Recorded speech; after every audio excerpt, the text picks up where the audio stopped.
All right, everybody, welcome back to Matty Moolah. It's the Dream Team, aka Team of One, Matt Money. So, for those of you guys that don't follow me too often, I shared recently my $900,000 portfolio, so feel free to check that out in the last couple videos that I had just done. I'll probably also leave a link in the description below. But today I want to talk quickly about a company I'm about to buy 1,000 shares of. I've already bought 500 shares. I have another 500 share position that I'm going to buy. And so with that, talk a little bit about it. For those of you guys that are familiar or not familiar, I purchased this company starting back in September or October, whenever the company first started direct listing on the New York Stock Exchange. So we're talking about the company where Alex Karp will take us to the moon. Yes, we're talking about Palantir. A lot of you guys, when Palantir previously dipped below the 20s just a few weeks ago, people were asking me, are you gonna buy, are you gonna buy, are you gonna buy?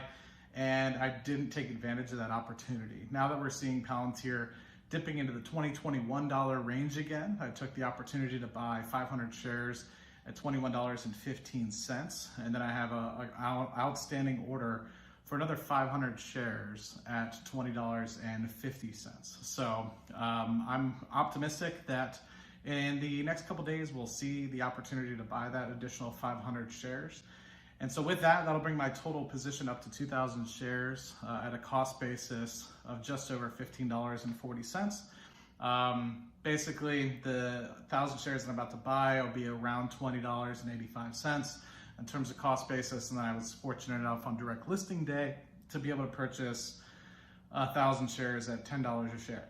So no matter how many times I told people to buy, and that it's a screaming buy at $10 a share, very few of you actually followed my advice. Understandably, not a lot of people understand what Palantir is, and I think it's a great company first and foremost. But second of all, I think it's a company based off of data analytics, in which I believe data analytics is going to be something that is key for the future, and being able to utilize the world's greatest resources, which is human data, which I think Google has recognized. I think that Facebook has recognized that as well. And so you've seen them massively expand their analytics programs and have done extremely well with respect to their advertising programs. But not only that, but I think companies can better use, not just necessarily for advertising, but for making products better, making things more efficient, looking at the data that they have at hand to basically do some time series analytics, build customized software, and be able to understand data in a way that they haven't necessarily been able to do before. That is where Palantir kind of comes in. It's not a particular software that you get ready off the shelf like a Power BI or ready off the shelf like an Excel or something of the like.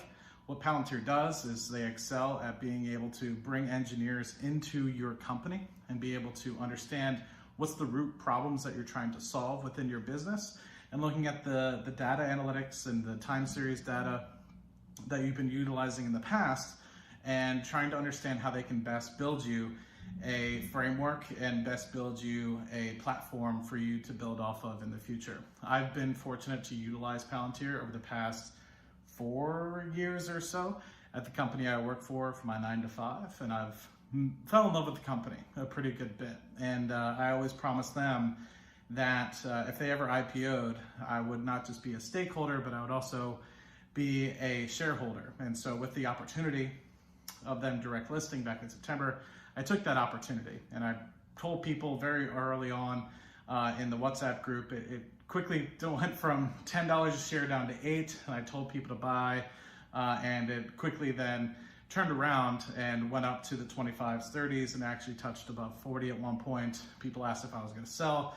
No, $40 is too cheap if you're looking 10 years down the road. And I think that if there's a good opportunity, if you're looking 5-10 years down the road, that $20 is also a great price, which is why I'm picking it up. And I think that you could see some short-term volatility. It could drop down to 15, 16 with relative ease, and that wouldn't bother me whatsoever. Maybe if I have some extra cash on hand, I would potentially get up to 3,000 shares. But for now, I'm happy with 2,000 shares. And that's basically that. I think that if any of you guys are particularly interested in some other things about Palantir, not necessarily for the cloud contract, for the Jedi contract that has just been canceled, and they're going to make it the JWCC contract.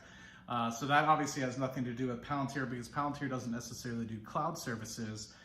But for those of you guys that had paid attention to Palantir's government contracts that they've been able to get through the Air Force and multiple different branches of the government, Palantir gets $20 million contract here, $100 million contract there, and has been able to consistently get more and more revenue coming in from the government aspect of things, not alone the private sector as well. But that being said, with the JWCC contract going out to Microsoft, Amazon, and those guys potentially being able to grab a great opportunity with being able to put all the government data under one sort of house and be able to organize the data in a way that would be easily used for further, I guess, analytics going forward. I see a huge catalyst and huge tailwind for Palantir to continue to get that government revenue, as Palantir excels at being able to take large pieces of data and create basically foundries where they'd be able to solve bigger projects, solve bigger problems with all that data. And so with that being said, you have, say, CIA data over here, NSA data over there.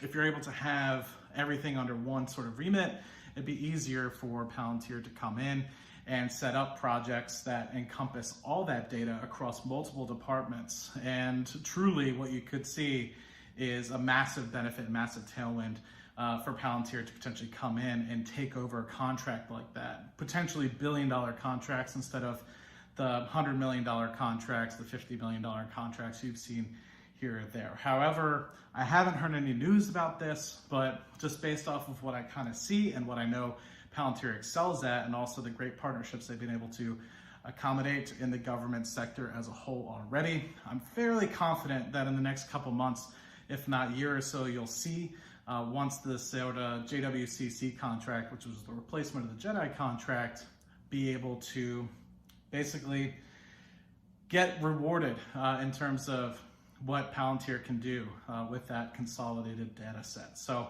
hopefully it makes a little bit of sense. Hopefully I broke it down and spoke in pretty simple terms. I didn't really try to use anything too complex, but I did have to sell some shares of a different company. So I will make a separate video for that. But it is an income ETF. So you guys will have to stick around for another video for me to be able to explain that one.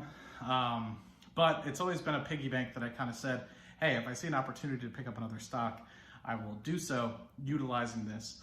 But hopefully you guys enjoy the graphics on the screen, seeing my cost basis throughout the year of me picking up more and more Palantir. So would love to hear you guys' thoughts in the description below. Hopefully you enjoyed this one take Drake, and I will see you guys on the next video. Cheers.